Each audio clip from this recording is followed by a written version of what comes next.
That question sounded a lot less serious. I just said it out loud. What about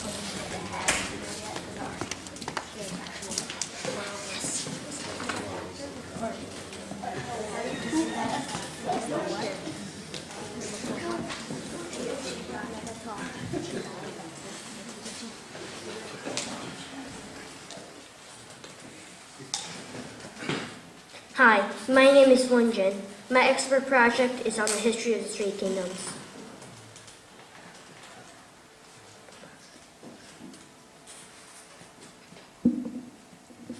I was born in Hunan, Changsha in China, and I feel that I should base my expert project on my birth country. I chose this because it is one of my favorite stories and books to look back at. I also chose it because I want to learn more about the past of China. And since no one else in my family really knows anything about the past of China, so I wanted to be the first one. I hope you learn as much as I did in my expert project.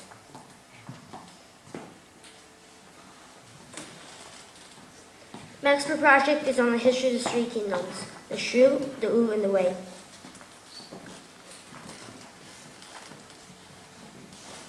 The Eastern Han dynasties came before the Three Kingdoms and lasted 400 years in total.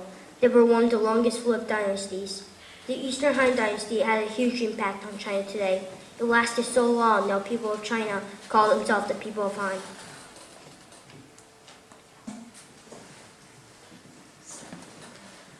Why should we remember the Eastern Han Dynasty? One reason is that the Eastern Han Dynasty was the first to invent paper.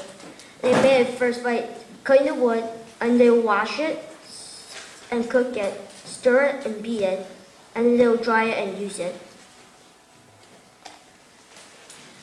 The Yellow Turban Rebellion took place between the years of 183 to 205. The peasants in the Yellow Turban here rebelled against the government. They rebelled twice but were defeated both times. Here is the Yellow Turban rebels, and here are the warriors from the Eastern Han Army. One reason you can tell is the rebels tie yellow turban around their head, and that's where they got their names. The religion Taoism was started by the Yellow Turban Rebellion. It was teachers about nature and the balance of the world. It was started by rebellion leader Zhang Ju, who received a sacred book called The Crucial Ways to the Way of Peace. Zhang Ju was said to be a wizard and called himself the Great Teacher. Taoism taught equal rights for all people and equal sharing of land. Now we're going to talk about Three Kingdoms, the Shu, the Wu, and the Wei. In the years of 221 to 263, in the eastern China beside the Yangtze River was a kingdom named Shu. It was founded by Liu Bei, who was believed to be the grandson of Emperor Jing of the Eastern Han Dynasty. On your right, you can see a picture. On your right, you may see the sign of the Shu Kingdom, which is right here. On the background, you may see a picture of where it was located. Zhang Ju, the chancellor of the Shu Kingdom, was not only a great planner of battles, but also a great inventor. Here are some of his inventions. He invented landmines, which is right here, which he used in his battles against the Sima family. He also invented a wooden axe and flowing horse, which he used to transport grain to his army. Another invention was Zhuge crossbow, which is right here. Right here, which could shoot 10 to 15 arrows in 15 seconds. Some of Zhuge Liang's literature can still be bought today. For example, the 36 stratagems and mastering the art of war, and Chu Shi Bao. On your right, you can see Zhuge Liang in his wheelchair. The Wu Kingdom was founded by Sun Quan. It was the longest lived of the Three Kingdoms. It lasted from AD 229 to 280. It was allied with the Shu Kingdom. On your right, you may see a symbol of the Wu Kingdom. The Yangtze River has a huge use in the Wu Kingdom. The Wu used it as a transportation route. They also used it as navy bases, since the Wu had the strongest navy of the Three Kingdoms. Here's the Yangtze River, right here. The Wei Kingdom lasted 45 years and covers the largest area of the Three Kingdoms. The second emperor forced the last emperor of Han Dynasty off the throne. It was located in northern China. The founder of the Wei Kingdom, Cao Cao, used the emperor as a puppet for his own use. In AD 263, the Wei Kingdom launched a three-way attack on the Shu and caught them totally off guard. The Shu army in Tanzhong was forced into a retreat. Wei General Deng Ai secretly forced march his army through the mountains around the Shu capital, Zhengdu, and attacked. The Shu Emperor Liu Shan then surrendered. The state of Shu declined after 43 years. The Battle of Red Cliff is a very famous battle in the history of the Three Kingdoms. It was during the winter of AD 208, when Cao Cao of the northern Wei Kingdom invaded the land south to Yangtze River. So allied Wu and Shu Kingdom defeated him at the Battle of Red Cliff. In AD 208, Cao Cao deployed a force of around 800,000 men to invade the land south of the Yangtze River, which is around here, all of it. While Liu Bei and Sun Quan deployed an allied force of 50,000 men to stop him at the Battle of Changban and at the Battle of Red Cliff, and they succeeded. The Battle of Red Cliff left its mark in history, like the picture on top. These two syllables and these two characters means Red Cliff. Cao Huan succeeded the throne in 260 after Sima Zhao killed Cao Mao. The real power right now in Wei was not in the hands of the emperor, but in the hands of the Sima family. In 264, Sima Yi, the son of Sima Zhao, forced the last emperor of Wei off the throne and established the Jin dynasty, ending Wei's domination of the north for 46 years. After Wei fell, Emperor Sun Xu of Wu died. His minister gave the throne to Sun Hao. In 265, the Jin prepared for invasion in Wu.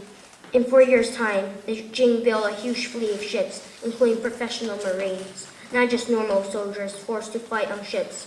The Jin launched 5 attacks on the Yangtze River, and Wu capital Zhenyi fell in the third month of 280 AD. The Three Kingdoms has an impact on China today. Its literature, Romance of the Three Kingdoms, became a popular book among the children. It is the first in 7 books of China, 7 great books of China. Its history can be traced back to the Jin Dynasty, AD 265 to 316. It's famous for its strategists and scholars' wisdom. It's also a good parent guideline. It is also a great book for everyday people entertainment. The book is perfect for people of all ages and has a huge fan group. There's even Korean saying, you cannot discuss life until you read the Three Kingdoms. And also the popular game Dynasty Warrior 5, where the chess set based on the Three Kingdom and the Three Kingdom trading cards. This is the one of the buildings the Three Kingdoms left behind. Thank you for listening to my PowerPoint. I will now be taking questions.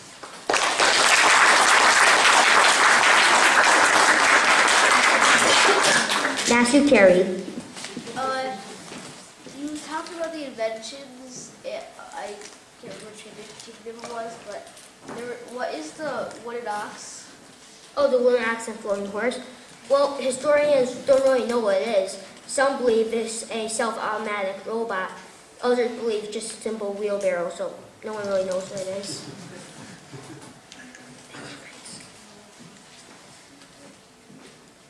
Miss. I noticed you had a lot of pictures of the Great Wall, and there was the Great Wall in one of those 3 kingdoms.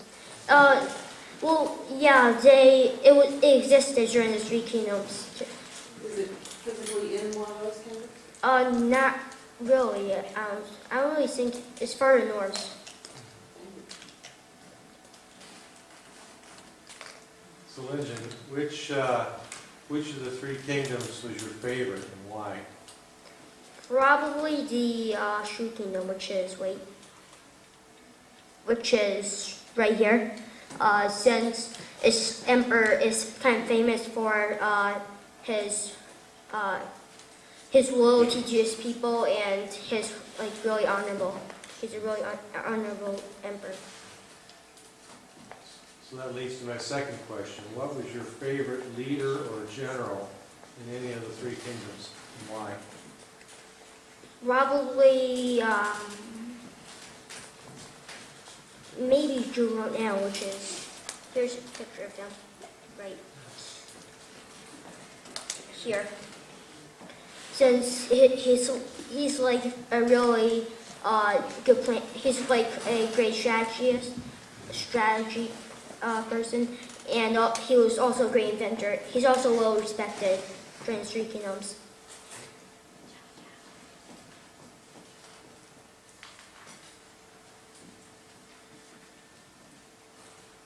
Mr. Carey? I saw a show recently about the emperor who first unified China. Did that happen after this? That was later? No, it was before. This is 80. It was somewhere. It was somewhere around. I think I know it's during the BC, but I'm not sure when exactly. But there was a war going on then too.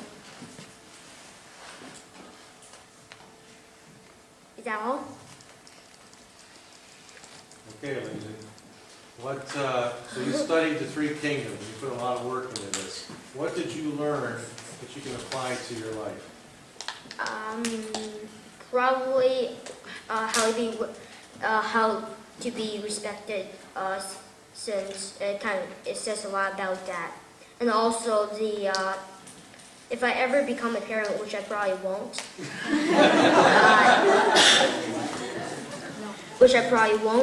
is a good parent guideline. Also, and I also like reading it for pastime, really.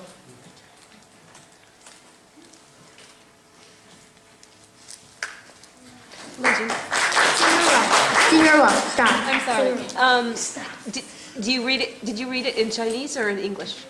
There's books translated into English, but I read mine in Chinese. Great. Okay, now applause.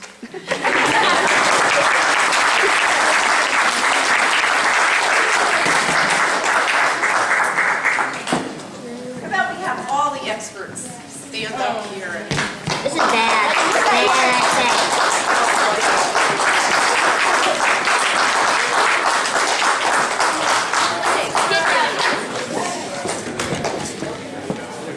so our hostesses are going to be getting some things out of the kitchen.